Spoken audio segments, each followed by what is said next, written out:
Welcome to the favorites, the podcast, part of the Volume Podcast Network. I am Chad Millman of the Action Network, continuing our division by division previews. Let's welcome in my co-host, my companion, my compadre, my BFF professional better, Simon Hunter. Hello, Simon. Chad, I'm so happy that we have gotten through the Hall of Fame game. The Cam Newton, Jalen Hurts discourse has been left in July. We are on to August with the dumb football talk has moved to just guys in practice. And I have to know, how are you feeling about Caleb Williams? I mean, this has just been insanity these last 72 hours. Where is Chad Millman, the Bears fan, head at right now? I am so, it's funny. I forgot. I feel like I mentioned it in one of our Western Division previews, something about the Bears and who they're going to be playing and what they challenge. Are they a challenge on the schedule? And I think it's the Raiders, actually. And look, my head is spinning. Every second is a temperature check on Caleb Williams, our friend Colin Cowherd. It feels like because he's now a Chicago, a citizen of the suburbs of Chicago, he is talking about Caleb in every show. And my entire feed of whatever I check on social media is Caleb sucks. Look at this throw by Caleb. Caleb sucks. Look at this catch by Luther Burden. Caleb sucks. Look at this catch by Roma Dunze. Like, I'm so all over the map. The Bears are disappointed. The Bears are happy. Ben Johnson takes it on himself if the team isn't prepared. Caleb is progressing at the rate they want him to progress. The whole thing is mind-boggling, and I don't know what to do about it other than be really glad that I bet the Packers at 20-something to 1 to win the Super Bowl. I told you this was going to happen like 2 weeks ago. I said this guy's offensive system is brutally complicated, and I wouldn't pay attention to any Caleb Williams talk until about 2 weeks before the season, just because I knew it was just going to be awful like this. It's just the way it is. When you bring a new system, when you've gone from literally having the easiest coaching staff that really didn't care to a perfectionist that wants to run his way, there's going to be growing pains. My favorite thing is just Bears media, where I saw a clip of a Bears guy saying how Caleb's regressed, and it was him taking a snap under center, dropping back, and it was a free runner in his face. And Caleb threw that like over a guy's head or to some guy's feet, which was the only play to make other than take a sack. And this guy's talking about how he's regressed. And it's just like, this is August. This is my favorite part of it, where it's just like, if guys have different allegiances, like these different media members don't like Asians, so they don't like these players. There's different little things like that people need to be aware of. So, I love this time of year. Every little thing in camp, to me, is the best. Even the holdouts, like, people are sick of the drama. I love it all because it's all theater, right? That's the most fun part about it. And the fact that it's in my division, I mean, this is the best. This is literally my dream scenario right now. Two division foes, top players are holding out. It doesn't get much better for me as an Eagles fan. Well, look, I had the strangest experience. We're going to get to the AFC West, and as of this morning, I was breaking down practice video of Josh Simmons, the new likely left tackle and rookie from Ohio State, going up against Chris Jones for the Chiefs. I had the strangest experience last night. I'm sitting at dinner with my wife, and we're realizing that our younger son is, as of today, 23 days away from going to college. And Stacy and I were having dinner together last night. He was out. And as we're talking, we realized when he leaves, there might not be any reason for us to talk to each other anymore. Like, she will be doing her thing. I'm doing my thing. There's no sort of structure to make us come down and eat at the same time anymore because we're both busy with life. And the kid was the thing that made us eat together. But all of a sudden she started asking me about betting. She was like, so if a team is -7, they have to win by more than 7 for you to win your bet. I want to be like, I was so thrilled she was engaged and interested, and I didn't want to be like, dude, I've been doing this for 27 years at this point. Now, after books, after giving up on ESPN and starting freaking Action Network, after creating a life that is entirely around this industry, now you're asking me about what it means if a team is a 7-point favorite? But I didn't. I patiently explained. And in the end, she's like, I don't know, man. Doesn't seem to make a lot of sense. And that's where we landed. Sounds like she's dipping the toes in. She wants to get on the action, so I like it. She's Maybe, you know what it is, actually? Maybe on Sundays, she knows I'm going to be miserable without there my you go. kid. So she's thinking, how can she sort of improve our collective lives? Because if I'm miserable all day with the betting and he's gone, she might want to be helpful in some way. It's true. At one point on the show, Simon, we got to dig in deep on my conversation with the uh, sports performance psychiatrist that I had to break down how I make decisions and how I feel during actual games that I've bet on. I know I told you I was going to do this for the book. I had the conversation the other day. Fascinating preview of what we're going to do to come. Today, we are talking about the AFC West, home of the best franchise in football over the last half decade in the Kansas City Chiefs, much as it pains our friend Matt Mitchell. Also, Simon Hunter might argue that a team that's won a Super Bowl and been to a Super Bowl could compete with that mantle.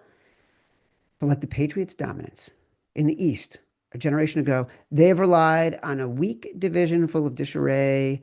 Is that changing with Sean Payton and Jim Harbaugh now coaching teams in the AFC West? We will discuss. Simon, first one up, Kansas City Chiefs. Division odds, minus 120. Conference odds, plus 325. Super Bowl, plus 850 and kind of dropping. It had been at plus 750. Win total, 11 and a half. I said at the top, as I was doing research this morning, my primary area that I wanted to get some answers on is, have they solved their left tackle issue, right? That is what cost them the Super Bowl last year. That was a huge issue for them all season long. It has been an issue for them going past the couple of years, going back the past couple of years. They drafted Josh Simmons out of Ohio State. They signed Jalen Moore from the Niners, both of them to compete for the left tackle spot. Simmons has clearly taken the lead and has taken all the first team reps in practice. Like I said, there was a video of him practicing, taking his first snaps against Chris Jones when he was lining up on the outside. And like you just made a note, you know, the writers who cover these teams freaking out because he anchored and dropped his hips when Jones tried to get leverage. Obviously, we are going to love the Chiefs at plus 850. I don't think they've solved everything. They still have receiver issues. As much as Rashee Rice has been dominating, he still may be suspended. Xavier Worthy's in concussion protocol. Hollywood Brown injured his ankle last week. He still hasn't been practicing. Give me your thoughts here, Simon. We're very blessed and lucky to live in a time where the Chiefs exist if you're a sports bettor. If you're a fan of football, maybe you're sick of them. But as a sports bettor, it's a dream. This is like the dream team to bet on because you're investing money here in August and you know it's going to come down to the final game in the AFC Championship game. Mahomes has played 7 full seasons, Chad. We all know the stats. 5 Super Bowls, 7 conference championship games. So it's like he's going to get you to the AFC Championship game. He might lose it, right? Like we keep talking about Lamar, Josh Allen. They are, in the football world, they are so due mathematically. Like to keep repeating what the Chiefs have done, it just doesn't happen. Like people can go back and watch those Patriots teams. They always hit random bumps in the road, right? There's always, like Brady, incredible run, you know, he wasn't doing this to start his career. It just, this isn't normal. Like there's always going to be the next better team or the team that the luck breaks their way. And, you know, last year it was an anomaly once again where they went 15-1 in the regular season. None of that makes sense. Like this is not a team that should be going 15-1 and, you know, resting starters to end the season. Like they were that dominant in 1-score games. They had a ton of luck. But everyone knows it's luck, but it's also the coaching staff and Mahomes. Like it's just that combo that they get these teams in these fourth quarters and they get their death grip on them. So plus 850, like again, we'll talk about it people know what I like to do here. When these odds are below 10-1, I tend to do matchups. So if you want to do Chiefs versus Rams, Chiefs versus Eagles, those are positions I've taken at this point. But yeah, this division odds, the fact that the highest any book has had is -120. There's still some 110s out there.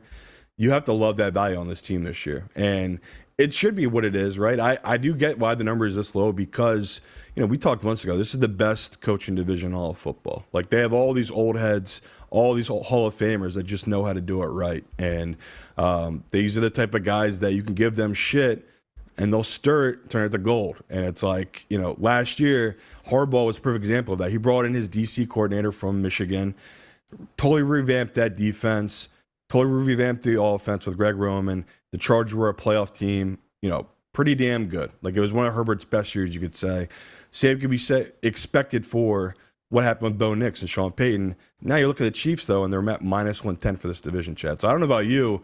This is a number right away I ran to the window and took. They were 10-1. No joke. They were 10-1 Super Bowl odds a couple months ago. So that's a number I've been betting as well. Now that it's down to +850, you can still do it, but like I said, I'd rather bet the matchups where you get 50-1 like I had last year, 65-1. That's, to me, that's better tying your money up for 6-7 months here. But if your biggest question right now, Chad, is their receiver position, I think you're going to be okay. Like, Worthy, to me, he's got a ton of talent. I think he's a stud. Rice might miss 4 games. That's not a problem for this team. This team literally does not care about September or October. Like, this is a November, December, January, February team. So not a problem to me. Kelsey's entered a new phase of his career. He's more of a blocking tight end at this point. Damn good blocking tight end, I might say. So to me, it's all there for them to win this division again. Be the 1, 2, or 3 seed.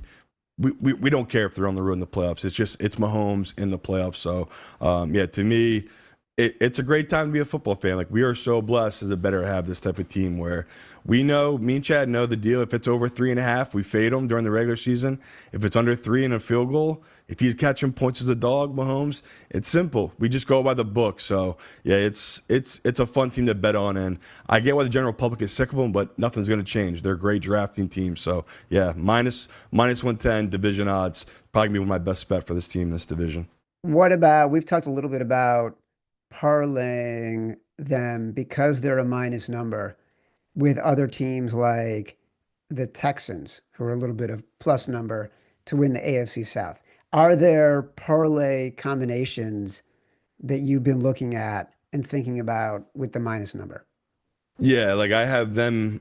I never go above 3 unless I'm going really small in the number. So say I'm putting 4 to 5 figures on these parlays. The most I'll go is 3. And if I'm really going large, I only go 2. Like right now, if I'm going just AFC, my 2 favorite teams to parlay, it's going to be the Chiefs and the Bills. Like, there just isn't a world I don't say either of these teams. And I know people are like, well, that's lazy. It happens every year. That's why I love it. Every year I go to the books and I've made this bet since Mahomes, I didn't do it his first year. I did think he'd be good, but it was kind of a weird thing where I still really did believe in Herbert at that time. This is a little different where, we're at the point now of Josh Allen's career, I think he's in the prime. Mahomes, I think he's in the prime. So if you're looking for very lazy, safe, to me, that's the safest one. Where I do love Lamar, we'll get to the Ravens. I love them this year. There is a little bit of risk with that just because of Lamar's playing style. We've seen him go down where Josh Allen just seems to hold up. So, yeah, but when you want to stretch it, Chad, like, yeah, we're going to get to it. I love, obviously, the Eagles for their division. They're another team that's just, I think, above and beyond their foes in their division. And, when you go through all the different divisions, last year kind of felt like it was really easy, right? It kind of felt like we all knew Detroit was going to win their division. It wasn't that easy, Chad. It came down to that last game against the Vikings, and I had to make a huge hedge because I can't believe it looking back, but I was scared of Sam Darnold in that last game that he could pull the upset off and win that division. So that's why I like taking these positions. Like, you're getting 3-1, 2-1 on these divisional odds. It's just so I can hedge it at the end of the season. It's easier to take positions rather than betting them straight. What's crazy? You mentioned Mahomes.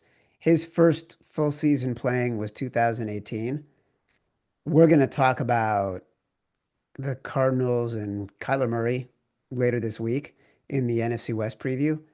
Kyler Murray's first season was 2019. And if you think about those two quarterbacks in context, like Patrick Mahomes feels like he is a dominant player who has been at his peak and living in his peak since the day he started. And Kyler Murray, who's only 1 year behind in terms of full seasons played, feels like every year we are waiting for him to peak, even though he had that injury. Patrick Mahomes had an injury too, um, in his career that forced them to miss basically the rest of the season.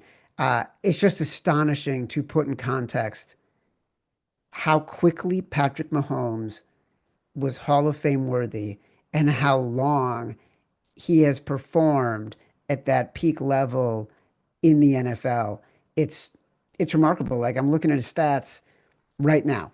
Okay. First full season, 5,000 yards. Second full season, 4,000 yards. Third full season, 4,000 yards. Fourth, 4,000 yards. Fifth, 5,000 yards. Sixth, 4,000 yards. Last year was the first year he's been a full time starter that he hasn't had 4,000 yards, and he finished at 39.28.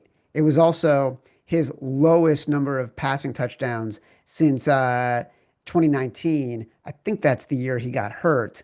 And so, like, even at his little drop off, he's still playing at such a high level. It's frightening how good this guy is. Yeah, Bet against him at your own that's the crazy part. You just said statistically that was his worst season. That last year was the year to get this team, and they were unbeatable, and they had the 1 seed. They had home they had home playoffs. So that's why it's like we're gonna get to the Bills. How hyped I am about the Bills team. It's just brutal when you got the big bad Chiefs on your side of the conference. It's just they break all the rules. He's the ultimate cheat code. Chad just broke it down where it's like people are like, well, he's regressing. He's not as good as on his deep throws. He doesn't beat you with deep throws anymore. He beats you 1 yard at a time, one or two dump offs at a time. Like he's so it's just right at a different level of Mahomes at this point. Like he doesn't need to beat you downfield. He can just dink and dunk you 25, 30-yard drive, 30-play drives, just wear these teams out. And that's why come the fourth quarter, these teams are mentally exhausted where the Chiefs hit their stride. It's truly incredible watching them as a fan and someone that breaks down the film. It's just, they're so well coached, so smartly put together. It's just, and that's the best part is everyone's last memory is him having the worst game of his career in the Super Bowl, them falling apart. Now they have the third best odds in the AFC because of that. It's just, that's why I love betting. It's just the general public, they like the new stuff. They don't like the old and used. So it's a fun team to bet on right now just because the value is just insane. Los Angeles Chargers plus 300 to win the division, 11-1 to win the conference, 25-1 to win the Super Bowl, win total 9.5. We know what this team wants to do. They want to run the ball. They want to be physical. They want to play great defense, right? They signed Mekhi Becton from the Eagles to fortify the offensive line. They re-signed Rashawn Slater. They have Joe Alt. The interior of their offensive line was the challenge last year. Remember so many games where Justin Herbert was just under pressure immediately from the interior pressure. They drafted Amarian Hampton at running back. They did nothing to improve their receiving core. And maybe that doesn't matter. Maybe the way that Jim Harbaugh wants to play it and Greg Roman, the offensive coordinator, wants to play it, they just want to focus on running the ball and play an elite defense, which they did do last year. First in points allowed, fifth in EPA, ninth in defensive DVOA, first in red zone touchdown percentage allowed, first in touchdown allowed in goal-to-go situations. But let's talk about Justin Herbert. Because when we did the quarterback show, I had him in the top 10. You did not. So let's talk about where your head is at and how that makes you think about this team and any of the value or lack of value, Super Bowl odds, win total, division odds, conference odds. Yeah, like I said on that show, we weren't doing a ranking on who is the best athlete, who is the best thrower of the ball, or gets the most stats. To me, that's all meaningless if the goal of football is to win Super Bowl. If the goal of playing football is to win playoff games and then win the Super Bowl, Herbert is not a top 10 quarterback in any measurement. This guy has struggled in these big moments, and people will make a million excuses for him because that's just the way society is now. Like if someone likes a player like they like him, they will make so many excuses that makes your head spin where it's like everything you're saying is just bullshit. It's we have the tape. We've watched him play and him struggle in these big moments. Is Herbert like that in the regular season? No, he's pretty good. That's why people get sucked in. They believe in it. And I just noticed during his career in these big games, these tight games where he would get tight, he would struggle. That has not changed. And Harbaugh, you know, maybe he can cure it because this kid has all the talent in the world, and me and you both agree on that. I've liked the moves they made this offseason. I get why they didn't go, like, the attack in the wide receiver position. You invested in Ladd McConkey and you invested in Quentin Johnston. Like, those are high draft picks that you've invested big picks into. They don't need to attack the wide receiver position. Now, if they go out and get Keenan Allen, I would love that. Keenan Allen is your third receiver, a veteran, coming back and playing for his team. That, to me, sounds like a logical move. I know it's money that's mudding up the water right now because he wants more than they're giving to him. That's okay, I get it. But in a week or two, if they get Keenan Allen here, that, to me, is a big upgrade to this team because we've seen it with Adam Thielen on Carolina. Like, there's these veterans who still have gas in the tank that just on third down, second down, you can rely on them. Herbert will use that to his benefit, right? He will use Keenan Allen. Now we're talking about Hampton, to me, is the biggest addition. Like, they had offers in that first round pick to trade back. Like, they were getting really good offers to move back. And they stayed there and took a running back in the first round. And this is a team that we just talked about. Their identity is run first. And, you know, we don't talk much fantasy here, but this is a guy I'm taking in all my fantasy football leagues. Like, historically, when a team takes a stance on taking him the first round on a running back, like we saw Detroit with Gibbs, they're going to give him touches. Even if they're splitting carries, they're going to give them touches. It doesn't matter where they take him the first. They're going to get that player touches because that's such a high investment. You're kind of making a statement as a team, passing on. I mean, we just talked about, like, that guy Simmons, he would be a pretty good add to this team. They passed on him. I mean, I don't know if you've heard about Jahad Campbell with the Eagles. He's been a stud for the Eagles. They passed on him, again, for a running back at this spot. So to me, I kind of like what their identity is going to stick with. I honestly didn't want to fade this team because I just love the other teams in the division. You really wanted to fade this team. I did, but like the more I like looked everything you're saying is Chad, a shock to me right now. Yeah, I can't give out the people as under on this 9.5. To me, that's priced right. Just because I have them at 9 and 8 this season, my model does. You know, that's not enough value to really take it. Where Harbaugh, to me, I don't think my model understands that he can steal you one or two this year. That's how good of a coach he is to me. So if you do want to play the over, I totally get it. And I get why people love this team just because Herbert, just like we talked about Lamar and Allen, he will have a breakthrough season. What is that season, though? Is that him beating Houston finally? Like, it's just like we've been waiting every year. We've been waiting, right, for him. I mean, here they are once again, plus 300 to win this division. Can he do it? I don't know if he can because now this division, to me, Chad, is the best it's ever been. So that's the hesitation for me betting any of these numbers with this team. Like 11-1 conference. There's other teams in the division I'd rather bet. Like, to me, there's just no value there. So yeah, the Chargers. I love what they've done coming into this season, how they're setting up for the future, but I'm still of the mindset that the last regime was so bad. They ruined this team so bad in so many ways. They're still, to me, a year or two away from being a true contender. So I'm not going to invest any money on them or against them at this point. I'm not losing money on betting they're under here. It's too risky with Harbaugh because he can just steal those games. So 9.5, I think, is properly priced. Right. When you go through the schedules of these teams, whether it's the Broncos or the Chargers, and we're going to talk about the Broncos next, you believe enough in the coaches. Yeah. That you think, okay, they're going to steal a win, and we're going to talk about this with Pete Carroll too, and the Raiders. They could steal a win or two in the division that gets them over the top. And because the division is so competitive, they will be able to, when they're playing teams outside the division, they're not going to be playing teams that are as good. And so they're going to benefit from playing such a competitive in-division schedule. But it also means they might be at risk for losing more games than they otherwise would. Oh, yeah. I mean, week one, like you're talking about division, they go to Brazil to play the Chiefs week one, which I think is good for them. Like, that is like kind of thing where you could steal that game. But then they have two straight division games after that.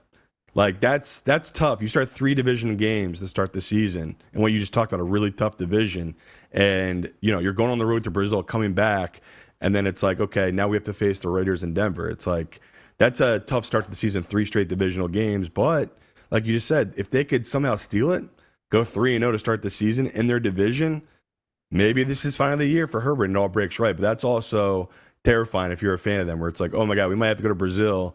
We get smoked by the Chiefs. Now we have 2 straight divisional games. That's the recipe for being 1-2, 0-3. So pretty terrifying if you're a Chargers fan.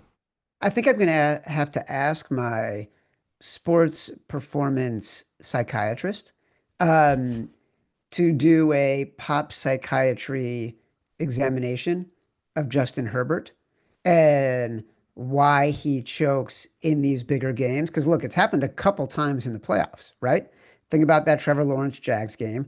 Think about that Texans game last year. Think about primetime games in which this guy has had the chance to make a real statement and we were betting on them and it didn't work out, right? And so is he destined to be one of those quarterbacks who's got great regular season stats and piles up the numbers?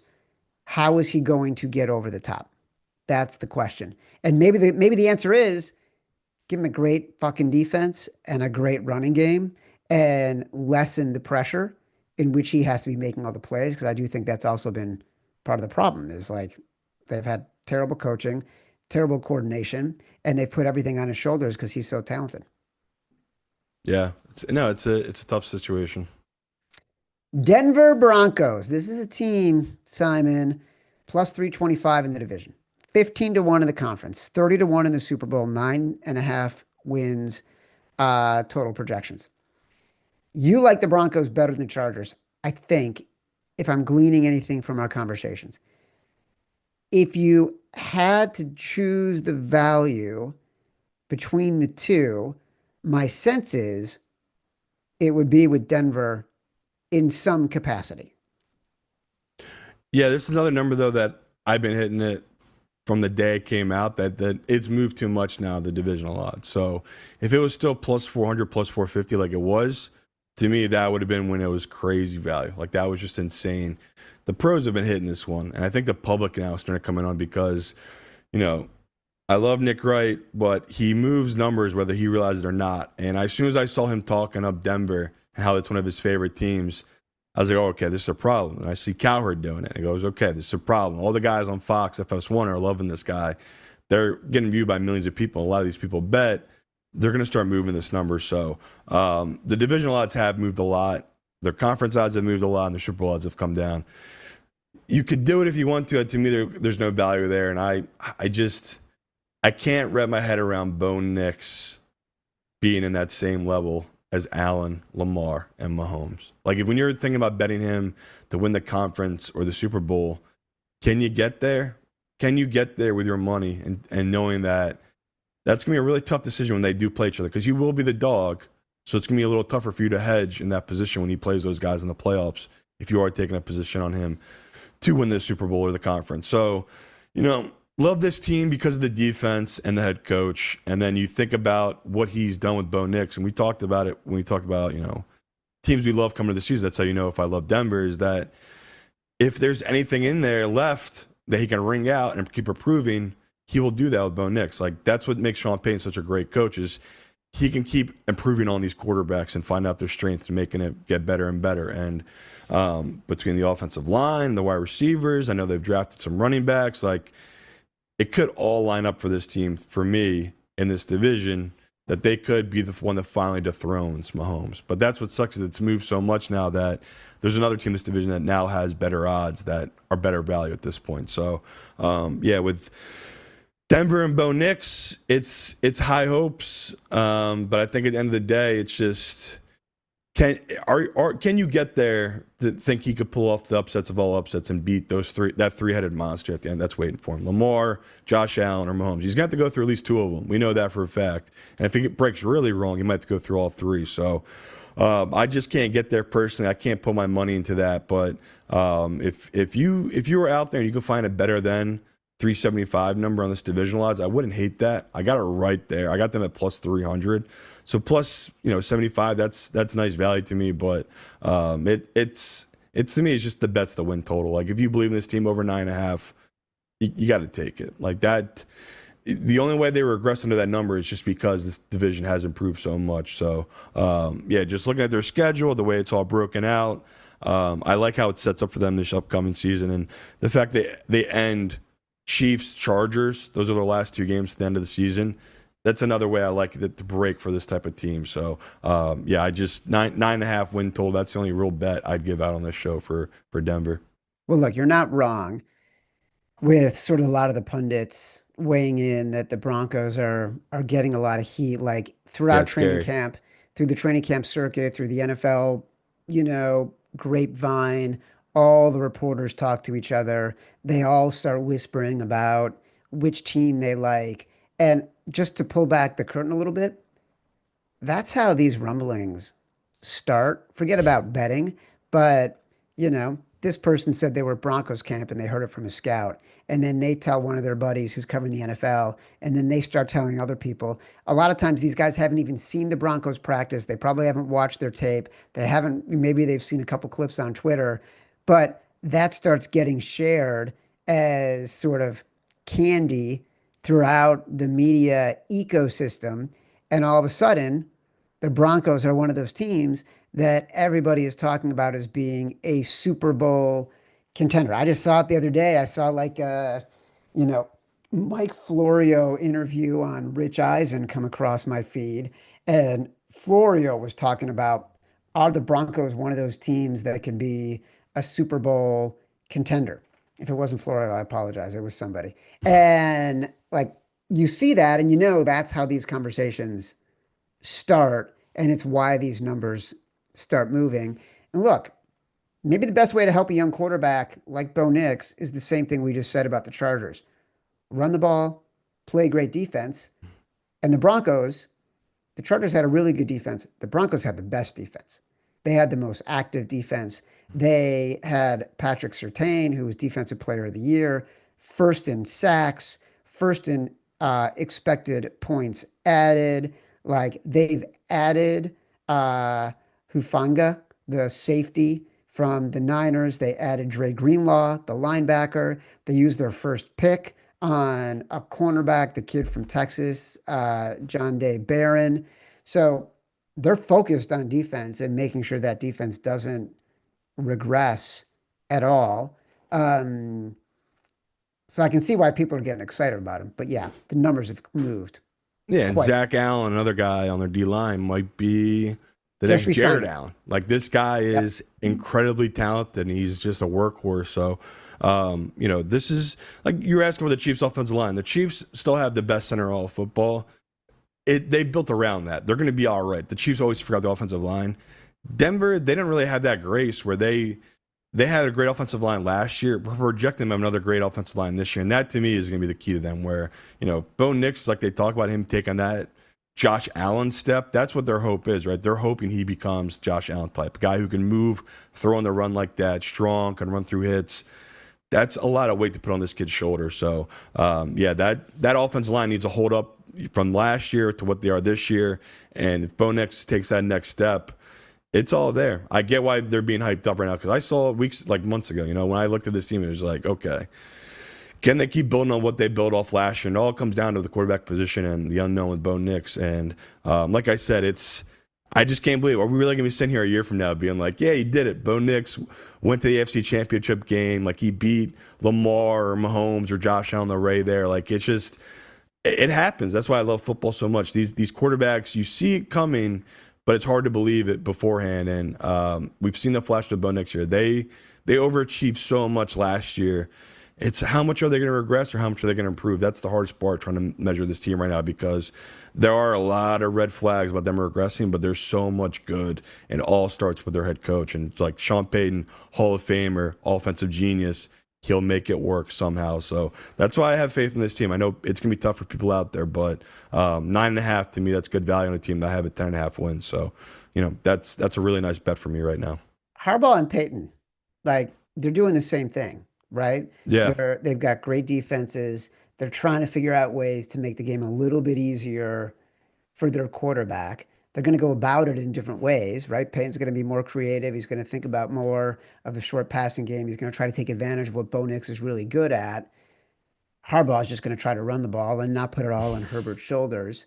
Uh, let's not discount the other coach in this division. There are 3 Super Bowl winning coaches in this division. Jim Harbaugh is the only one who is not a Super Bowl winning coach. Pete Carroll is the new coach of the Las Vegas Raiders. 15-1 to win the division. 50-1 to win the conference. 100-1 to win the Super Bowl. 6.5 is the win total. I'm curious. I will tell you right now, when I made my list of favorite division bets, I'm not going to tell you where the Raiders over win total was, but it's on the list. Let me give you, before I ask your opinion, let me give you a stat. I looked this up and I was stunned. In his career with the Patriots, the Seahawks, and the New York Jets, how many times, Simon, has Pete Carroll had fewer than 7 wins? And remember, when you take on a new team, whether it's the Jets, the Patriots, or the Seahawks, you're generally taking over a shitty team. You're in a bad situation. So 3 times he's taken over a new team.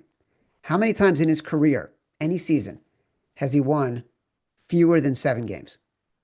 I mean, that Jets and Patriots era is a little before my time. I know he coached there, and I know that the Beastquake was a 7-9 season. So like he gets, it feels like he gets 7-9 a lot. So I don't know, probably less than 3 times. Once. There you go. His first season as a head coach with the New York Jets, 1994. And by the way, before your time, of course, not before my time, when I was a young reporter for Sports Illustrated, I had to go interview Pete Carroll at Foxborough when he was coaching the Patriots. And, he's so hippy-dippy kind of thing, even though he's super intense and competitive.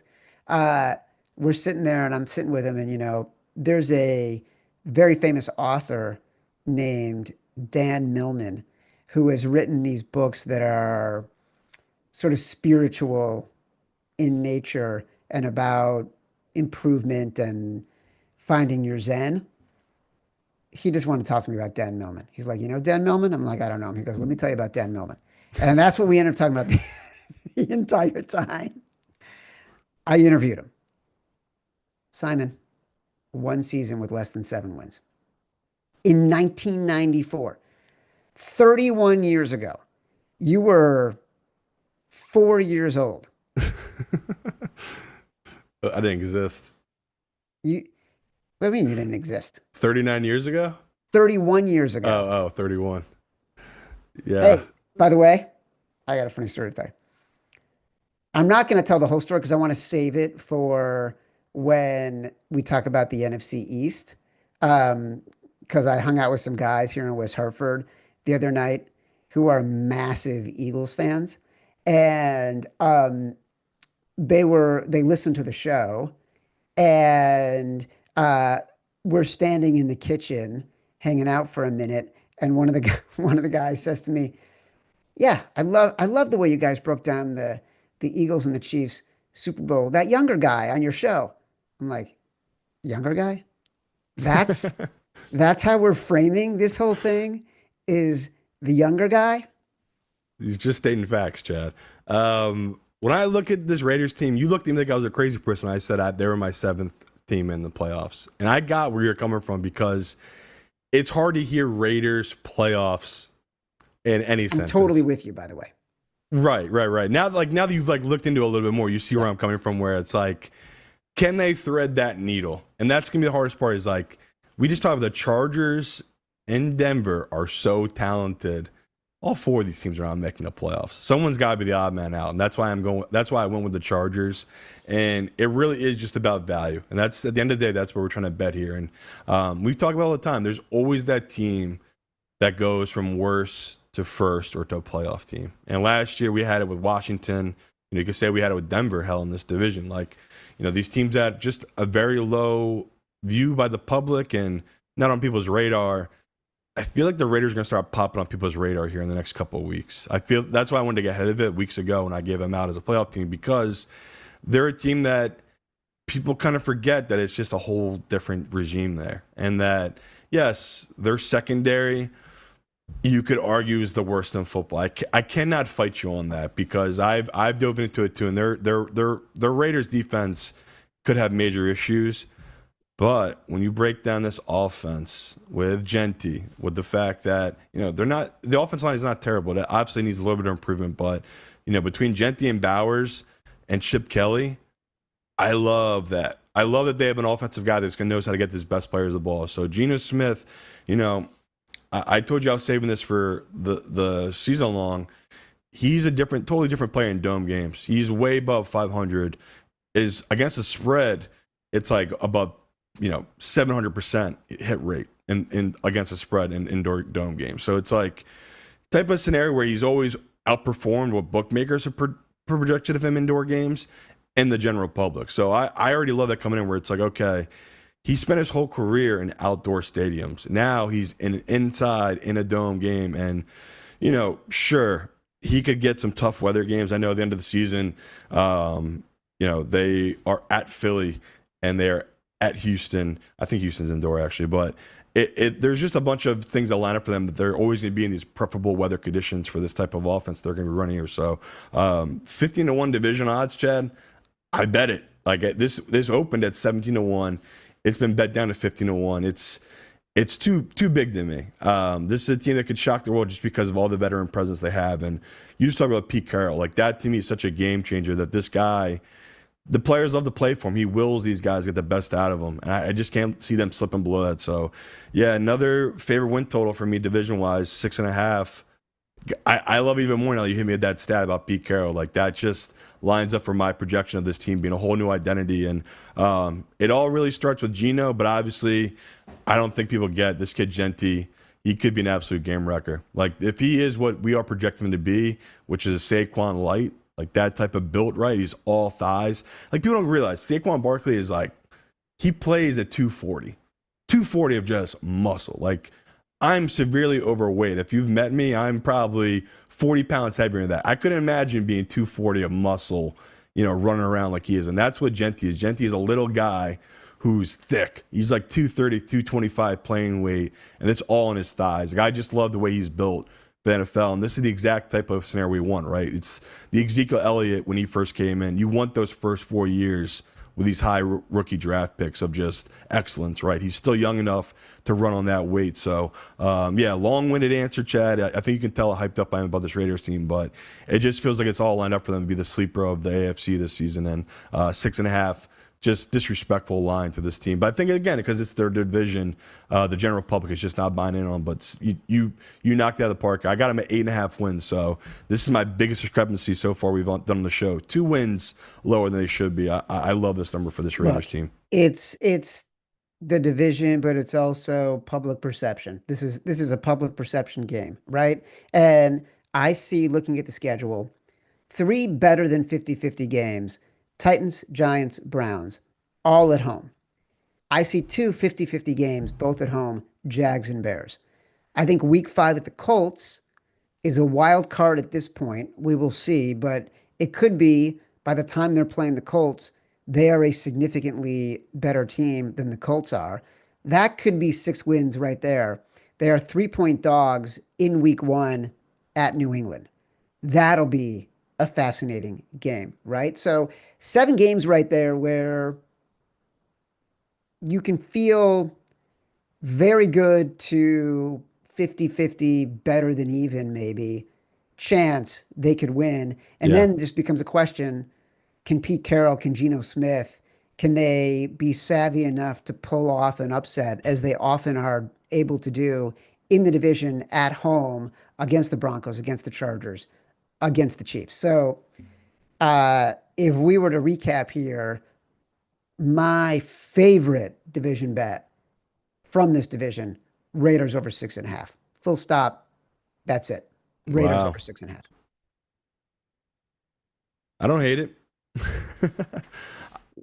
Which do you like? What's yours then? Is it Raiders over 6.5? Is it Raiders 15-1? I'm gonna go with my biggest investment, my personal money, is no doubt the Chiefs divisional odds. Like I've just been hitting that one pretty heavy. But win total wise, yeah, it's not close. Raiders for this division is my biggest one. Second is Denver, obviously. Really love that number as well. And then the Chiefs. Every year I'm betting it. The only fear is they're going to have a 10-7 year. Like, I don't know if it's going to be this year or 11-6. Eventually, their division is going to catch them in these games. Because last year was just, we talked about it, was just so fluky in the one-score games. Everything went right. Even like going back to that Bengals game, Joe Burrow had the ball with the lead with about 3 minutes to go on a 3rd and 7, and didn't read a hot read and took a sack. Where it's like that game was lined up perfectly on the win. And I think it was 4th and 20. They get a pass interference to get them into field goal range for the Chiefs to win. Like, if you go back to last year, they had so many of these weird fluky games they stole. So I did bet their win total, but of those three, it's the third one. I like Raiders first, Denver, then the Chiefs, and then once again, nothing for me on this Chargers team. I assume the same for you, Chad. Yep, 0. Okay. Couldn't do it. My list was Raiders over 6.5, Chiefs division, but parlaying it. And then Broncos division, even though it's much lower than it's been, it's still better to me than what you're getting with the Chargers. But Raiders 6.5 was my favorite. All right, just sprinkle a little on 15-1 Raiders, just for the show. Throw a little bit. Skosh, little tiny skosh and Raiders. It could be fun to end the season. I love it. I'm in. I'm all in, Simon. Listen, the favorites will return. Let me recap. We just did it, though. Raiders over 6.5, Chiefs divisional odds for Simon, Broncos divisional odds for both of us, although it's less value. Raiders 15-1 to win the conference. All right. The favorites will return with our next episode Thursday on the Action Network YouTube page when we talk NFC West. That's a barn burner of a division. We got a lot of controversy there. I know me and Simon are going to be on different sides of two of the top teams. Download us from Spotify, Apple Pods, wherever you get your pods. Rate, review, subscribe, leave us 5 stars, say whatever you want. Feedback is a gift. Till next time. Love you.